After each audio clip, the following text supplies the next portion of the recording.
गुरुदेव, जय मां काली। आप सभी साधकों का जय मां काली ज्योतिषम तंत्र निवारण केंद्र के आपके अपने चैनल पर स्वागत है। आज प्रमुख रूप से एक ऐसी साधना प्रयोग आपके सामने और एक ऐसा अद्भुत मंत्र जो सद्गुरुदेव की कृपा से ही प्राप्त हो सकता है।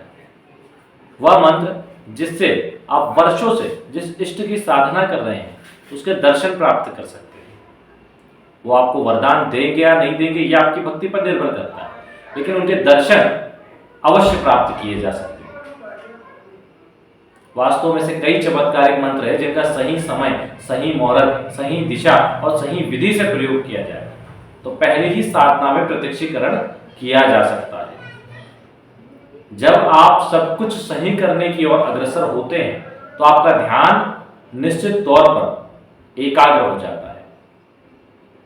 इसके लिए आप प्रमुख रूप से साधना के बारीक से बारीक रहस्य को जान लें और फिर उस साधना को करें।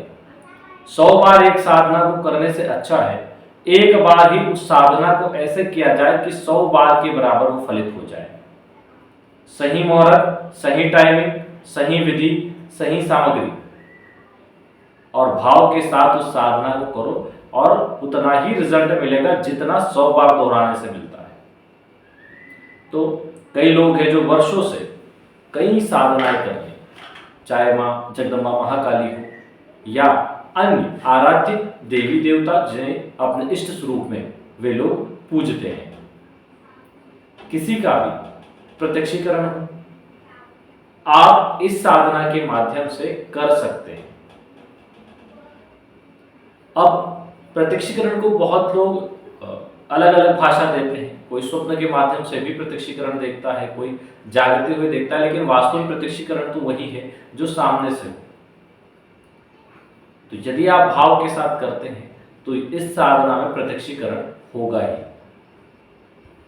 हालांकि साधना में कई बार जब आप करेंगे तो स्वप्न के माध्यम से तो अनेक बार देख पाएंगे, दर्शन कर पाएंगे, लेकिन इस साधना को सही विधान, तरीके, समय और मुहूर्त जो बताएंगे यदि करेंगे तो प्रत्यक्षीकरण के जो चांस है वो 100% रहेंगे।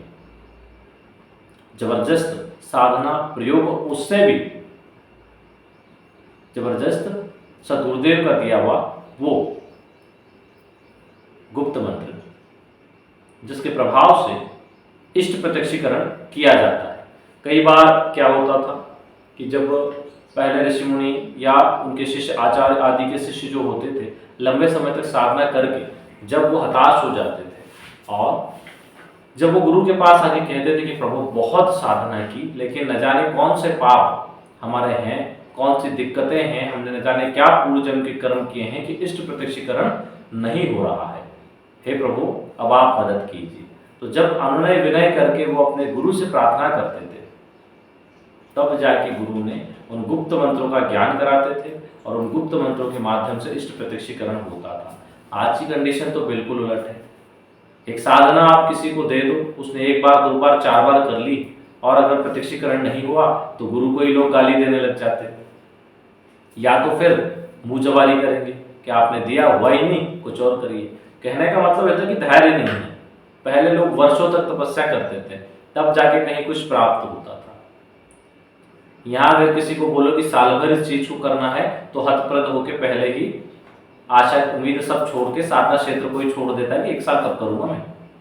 आजकल सबको तुरंत चाहिए तो तुरंत कुछ मिलता नहीं। भाई आपने फसल बोई तो तुरंत आ जाएगी क्या? आपने अपने बच्चे को पहली कक्षा में भर्ती किया तो तुरंत ही कोई अफसर बन जाएगा क्या, या कोई बहुत बुद्धिमान व्यक्ति बन जाएगा या उसकी नौकरी लग जाएगी? नहीं ना। तो साधना का क्षेत्र भी ऐसा ही है। इसमें लगातार मेहनत, ध्यान, योग आदि के माध्यम से लगातार प्रयत्न करने पर सिद्धि की प्राप्ति होती है। वो बात अलग है कि गुरु अनुकंपा हो जाए और उनके आशीर्वाद से सहज ही ये चीजें प्राप्त हो जाए। वो गुरु की कृपा पर निर्भर करता है, आपकी इष्ट की कृपा पर निर्भर करता है। आज बहुत से लोग हैं जो साधना के क्षेत्र में हमारे पास आते हैं कि साहब वर्षों से साधना कर रहे हैं लेकिन कोई लाभ नहीं मिला। तो हम बोलते हैं कि गंभीर पितृ दोष है, आपके पितृ ही नाराज है। जब उन्हें बता देते उसके बाद भी उनका ध्यान उस चीज पर नहीं रहता। तो साहब हमने बहुत कोशिश की, पितरों के लिए तो खूब कर लिया लेकिन हमारी साधना, हम बोलते हैं तुम्हारे पितृ नाराज है। लेकिन उनका ध्यान साधना में रहता है कि साहब सिद्धि नहीं हो रही, तो फिर हम बोलना बंद कर देते हैं, क्योंकि समझदार व्यक्ति को तो इशारा मात्र काफी है। कहने का हमारा मतलब होता है कि आपकी साधना की सबसे बड़ी रुकावट है कि आपके पितरों को मुक्ति नहीं मिली। लोगों को लगता है कि हम गया जी चले गए, हम यहाँ चले गए, हम वहां चले गए, तो हमने पितृ तो मुक्त हो ही गए। ऐसा नहीं, पितृ भी अपने कर्म, आपने जो किया वो आपका कर्म है, आपको करना था, उनके रास्ते खुल गए, लेकिन उनके जो कर्म है वो तो उतने कर्म तो उनको भोगने पड़ेंगे मृत्यु के बाद भी। तो क्या होता है कि उनको मुक्ति दिलाना बहुत जरूरी है। तो कैसे दिलाएंगे? उनके निमित्त आप व्रत आदि करें, उसका पुण्य उनको दान करें, उनके निमित्त शिवाभिषेक करें, कोई चीजें दान करें, आवश्यक चीजें जरूरतमंदों को अभिसंकल्प के साथ, तो उनका दान का पुण्य अपने पितरों को दे, तो वो पुण्य उन तक पहुंचेगा और उनकी मुक्ति होगी। आपके केवल पिंडदान कराने मात्र से मुक्ति हो जाए जरूरी नहीं है, ठीक है। तो बहुत सारी ऐसे किस्से कहानियां अगर शास्त्रों को आप पढ़ेंगे तो आपको मिलेंगे कि पितृदोष कितना भयानक होता है। महाराज सगर के 60,000 पुत्र कपिल मुनि के श्राप से भस्म हो गए थे और उनकी अगली 3 पीढ़ियों ने राजपाट छोड़ के जंगलों में तपस्या की। सोचिए पितृदोष का प्रभाव, राजपाट छुड़वा दिया और जंगलों में तपस्या की पितृदोष से मुक्त होने के लिए, और कई पीढ़ियों बाद गंगा जी पृथ्वी पर आई महाराज भगीरथ के अंतिम प्रयास के माध्यम से, और भगीरथी कहलाई मां गंगा। तो आप सोच लीजिए कि जिनके घर में स्वयं भगवान ने जन्म लिया वे पितृदोष से पीड़ित थे, उन्होंने अपने पितरों की मुक्ति के लिए 3-3 पीढ़ियां लगा दी। खैर हम बात करते हैं, और उस टाइम तो उम्र भी ज्यादा होती थी, बाल सतयुग त्रेता युग की होती है तो वहां उम्र भी बहुत होती थी, हजारों साल उम्र थी। तो अब कलयुग है, रिजल्ट भी जल्दी आता है। आप व्रत आदि करके अपने पितरों को मुक्त करें। जिस पर पितृ कृपा, जिस पर कुल देवी देवता की कृपा है, उसको सिद्धि बहुत जल्दी होती है, उसको बहुत जल्दी। हमने कई ऐसे लोग देखे हैं पूर्व जन्म की पता नहीं क्या उन पे ऐसी कृपा है, प्रभु कृपा है, या पूर्व जन्म में वो क्या रहे हैं, इस जन्म में तो बड़े भ्रष्ट हो गए, लेकिन फिर भी हमारे पास आ और उनकी मदद करके कुछ चीजें उनको सिखाई। तो आश्चर्य की बात है कि वो एक ही मंत्र हमने उन्हें सिखाया, तो एक मंत्र से वो 50 तरीके से काम कर रहे हैं और लोगों को ठीक कर रहे हैं, अच्छी बात। लेकिन उनकी पता नहीं ऐसी क्या गलत चीजें थी पूर्व जन्म की, उन्होंने क्या ऐसे पूर्व कई जन्मों में कर्म किए थे कि उसकी वजह से आज की जो उनकी कंडीशन है बेहद खराब है। तो कहीं ना कहीं तो गलत कर्म है, आज भी वो लोग नशे पत्ते में हैं। फिर हम सुधारते हैं, फिर सुधर जाते हैं, हम थोड़ा सा ध्यान भटका देते हैं, अवॉइड कर देते हैं, तो फिर लोग गलत रास्ते पे चले जाते हैं। तो ऐसा नहीं है, जीवन में आपको अगर एक बार हमने सही रास्ता दिखा दिया तो हम हमेशा नहीं रहेंगे, हम हमेशा नहीं रहेंगे, आपको उस रास्ते पे चलते जाना है। तो जो सुधर जाए वो सुधर जाए, ना सुधरे वो अपनी जाने। हमारा काम है सही रास्ता बताना, वो हम बता देते हैं। अब बहुत से लोग यहाँ आते हैं कि गुरुजी कोई चुटकी बजाएंगे और हमारा काम हो जाएगा। उन लोगों से भी एक बात कहना है, ऐसा कुछ होगा नहीं, क्योंकि आपके कर्म है, आपको ही भोगना है। हम आप सिर्फ आपको सही और सटीक रास्ता बता सकते हैं जिसको करके आप जल्दी से जल्दी तरक्की पे पहुंच जाओ, सिद्धि की ओर अग्रसर हो जाओ। इससे ज्यादा हम आपकी कोई मदद नहीं कर सकते। बहुत से लोग लगते हैं कि गुरुजी से हम कोई चीज प्राप्त कर ले, वो आप नहीं कर पाएंगे, वो हमारी मेहनत की चीजें हम आपको नहीं दे सकते। हम सिर्फ आपको रास्ता बता सकते हैं कि जो हमने प्राप्त किया वो आप भी प्राप्त कर सकते हैं। तो उसके लिए जो रास्ता बताया उसको आप फॉलो करें। बहुत से लोग जो यहाँ आना चाहते हैं, एड्रेस आदि के लिए फोन लगाना चाहते हैं, तो हम मध्य प्रदेश में इंदौर के पास ठीकरी, इंदौर से 100 किलोमीटर पड़ेगा, उज्जैन महाकाल से 165 किलोमीटर, ये महाराष्ट्र बॉर्डर से 60 किलोमीटर है, गुजरात बॉर्डर से लगभग 250 किलोमीटर, राजस्थान बॉर्डर से लगभग 250 किलोमीटर, गुजरात बॉर्डर से तो 150 किलोमीटर ही है, राजस्थान बॉर्डर से 250 किलोमीटर है। तो ये सेंटर में पड़ेगा, वहाँ नर्मदा नदी से मात्र 8 किलोमीटर की दूरी पर है। ओंकारेश्वर ज्योतिर्लिंग यहाँ से 85 किलोमीटर है, महाकाल ज्योतिर्लिंग 165 किलोमीटर है। तो जो भी आना चाहते हैं बाय रोड, अगर कहीं से आ रहे हैं, ट्रेन से आ रहे हैं तो इंदौर आ जाए, इंदौर से आपको यहाँ के लिए बस मिल जाएगी। इंदौर आप सरवटे या 3 इमली बस स्टैंड पर उतर कर वहां से आप यहाँ आ सकते हैं। इसके साथ अगर आप बाय कार आ रहे हैं, महाराष्ट्र से आ रहे हैं, तो आप धूलिया, नासिक से धूलिया, धूलिया से सेंधवा, सेंधवा से ठीकरी आ जाए। अगर नागपुर साइड से आ रहे हैं तो आप खंडवा, खंडवा से खरगोन और खरगोन से ठीकरी आ सकते हैं। इंदौर या कहीं और से भोपाल आदि से आ रहे हैं, या फिर किसी अन्य राज्य से इंदौर होते हुए आ रहे हैं, तो इंदौर से 100 किलोमीटर है, सीधे बस से आ सकते हैं। एड्रेस इसलिए क्योंकि हर किसी को फोन पे जवाब नहीं मिलता, लोगों के मैसेज आते हैं एड्रेस पूछने के लिए और 15-15 दिन हो जाते हैं, उनको रिप्लाई नहीं होता है क्योंकि समय नहीं रहता है। सैकड़ों मैसेज डेली आते हैं, तो किस किस को जवाब कर पाएंगे? जो दिखता है उसको अगर टाइम होता है तो कर देते हैं, ठीक है। दूसरी चीज है कि किसी भी साधना और सिद्धि को करने से पहले आपको अपनी कुंडली के दोष निवारण कर लेना चाहिए। वो नेट एंड क्लीन रहेंगे तो आपको साधना सिद्धि में कोई भी रुकावट नहीं आएगी। कुंडली में आपके दोष है तो ये समझ लीजिए कि पूर्व जन्म के आपके ऊपर श्राप है, और श्राप मुक्ति के बिना कोई भी सिद्धि आपको नहीं होती। तो श्राप मुक्ति यानी दोष मुक्ति, तो कुंडली दोष मुक्ति के लिए आप अपनी कुंडली के दोष निवारण अवश्य करवाएं। ग्रह जो विपरीत है उनके संबंधित उपाय करें। अगर नक्षत्र दोष है, मूल आदि में जन्म हुआ है तो नक्षत्र शांति करवा लें, ठीक है। कुंडली विश्लेषण करवाना चाहते हैं तो अपना नाम, जन्म तारीख, जन्म का समय, जन्म स्थान और कुंडली विश्लेषण शुल्क 500 रुपये डाल के उसका स्क्रीनशॉट नीचे दिए गए नंबर पर डाल दें। अगर ऑरा स्कैनिंग करवाना चाहते हैं, जिनके पास कुंडली नहीं है वे लोग ऑरा स्कैनिंग करवा सकते हैं। उसके लिए सर से पैर तक की एक फोटो भेज दे और सीधे हाथ की हथेली की फोटो, अगर पुरुष है तो, स्त्री है तो उल्टे हाथ की हथेली की फोटो। फोटो खींचते समय एक चीज का ध्यान रखें, अंगूठी, ताबीज और जूते चप्पल ना पहने, कपड़े पहनना है। वो फोटो एक भेजें और सीधे हाथ की हथेली की फोटो, पुरुष है तो, स्त्री है तो उल्टे हाथ की हथेली की फोटो। उसका शुल्क 1100 रुपये, वो डाल के उसका स्क्रीनशॉट व्हाट्सएप करें तो आपको पता चलेगा कि कौन से दोष है, किनके कैसे कहाँ निवारण करना है, क्या खर्च आदि लगेगा। क्योंकि हमारे यहाँ तो ज़्यादा चीज़ों का होता नहीं है, लिमिटेड चीज़ें जो यज्ञ के माध्यम से वही करवाते। बाकी के लिए तो आपको गया जी विहार, हरिद्वार, उज्जैन, महाकाल या नासिक, त्र्यंबकेश्वर या आपके आसपास जो भी तीर्थ स्थान हो आप करवा सकते हैं। आपको आइडिया दे दिया जाता है कि ये कैसे दोष निवारण करना है, उसमें क्या खर्च होएगा, सारी चीज़ें बता दी जाती है।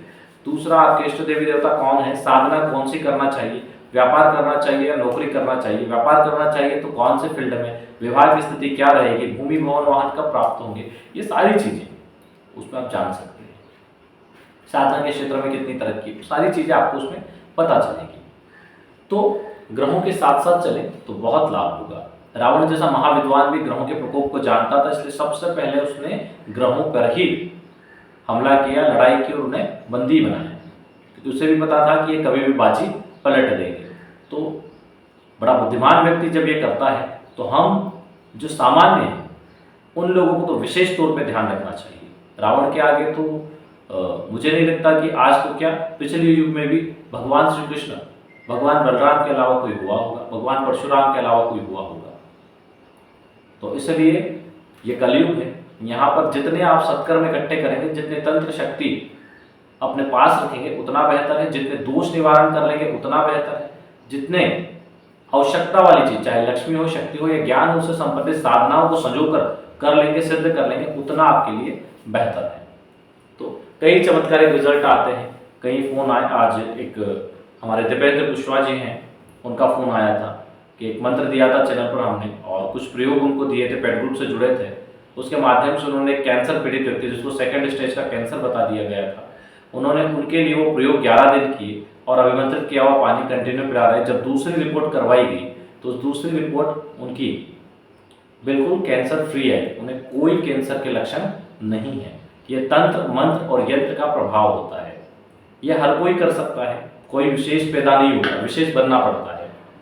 कोई विशेष पैदा नहीं होता, सबको विशेष बनना पड़ता है। अगर ज्ञान मिल रहा है उसको अर्जित करो, और अर्जित करके अगर सम्मान पाना चाहते हो तो कुछ करके दिखाना पड़ेगा। आप सम्मान लोगों को बोल के नहीं कर सकते कि मेरा सम्मान करो, आपको लोगों से सम्मान पाना है तो आपको करके दिखाना पड़ेगा। उन्होंने करके दिखाया, जो कोई नहीं कर सकता था वो चीज उन्होंने करके दिखाई, उससे उनका सम्मान बढ़ा। तो इस प्रकार आप अपना सम्मान बढ़ाने के लिए साधना सिद्धि की ओर अग्रसर हो। आप सबसे पहले मंत्र को नोट कर लीजिए, उसके बाद इसका विधान बता देते हैं। मंत्र नोट करिए।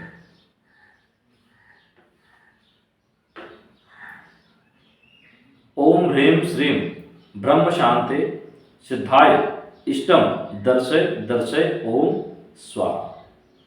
इस मंत्र का जप काली हकीक माला से करना है। 31 माला जाप है और 11 दिन का ये प्रयोग आपने नोट किया।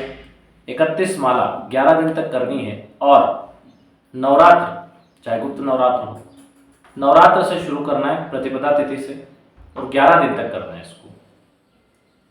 इष्ट प्रत्यक्ष दर्शन सिद्धि प्रयोग है ये और बहुत उग्र प्रयोग है, जिससे इष्ट के प्रति आपकी जो भाव है उनको सामने रखें। इष्ट की प्रतिमा, फोटो सामने रखें, चाहे वो आपको गुरु हो या कोई दैवी शक्ति हो, यक्ष हो, यक्षणी हो, कोई भी हो। जिनके भी आप दर्शन चाहते हैं उनको रखें। उत्तरमुखी बैठें। अगर आप उग्र साधनाएं कर चुके हैं तो दक्षिण मुखी बैठेंगे तो ज़्यादा बेहतर है। ठीक है, अपने हिसाब से चयन करें। सौम्य साधनाएं करते हैं तो उत्तरमुखी, उग्र साधनाएं करते हैं आपके इष्ट यक्ष यक्षिणी या फिर कोई अन्य वर्ग है देवी देवताओं को छोड़ के, तो फिर आप दक्षिणमुखी होते। गुरु साधना है तो पूर्व या उत्तरमुखी बैठ सकते हैं। दैवी साधनाओं में पश्चिम मुखी भी बैठ सकते हैं। आपको बैठना है। उसके बाद सामने एक पीला कपड़ा बिछा लें, उसके ऊपर अपने इष्ट की फोटो प्रतिमा रखें, काली हकीक माला भी रखें, उनका पंचोपचार पूजन करें, घी का दीपक प्रज्वलित करें, अखंड ज्योत चलनी चाहिए 11 दिन। हाथ में जल लेके संकल्प लें, अमुक नाम, अमुक गोत्र, अमुक स्थान, तिथि, वार, संवत्सर आदि बोलकर फिर कहें कि मैं अपने इष्ट दर्शन के लिए सद्गुरुदेव प्रदत्त इष्ट मंत्र का प्रयोग करने जा रहा हूँ। सद्गुरुदेव आज्ञा और आशीर्वाद दे और मुझे अपने इष्ट के दर्शन प्राप्त हो, ऐसा आशीर्वाद दे, ऐसी कृपा करें। ऐसा बोल के जल हाथ में जो लिया उसको छोड़ दें। 1 माला गणेश मंत्र, 4 माला गुरु मंत्र और फिर जो मंत्र दिया 31 माला उसकी जप करें। पूर्ण ब्रह्मचर्य का पालन करें, एक समय भोजन करें, जमीन पर शयन करें, किसी की बुराई ना करें, ना किसी पे क्रोध करें, ना ही किसी प्रकार का झूठ आदि बोले।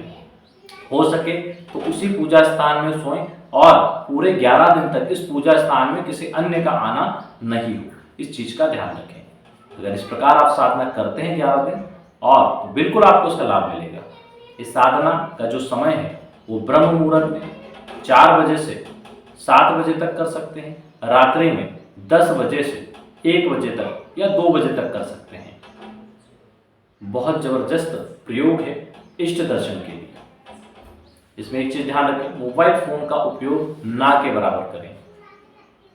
लिमिटेड टाइम पे आपको फोन चालू हो, कोई काम की बात हो करिए और फोन को बंद कर दें।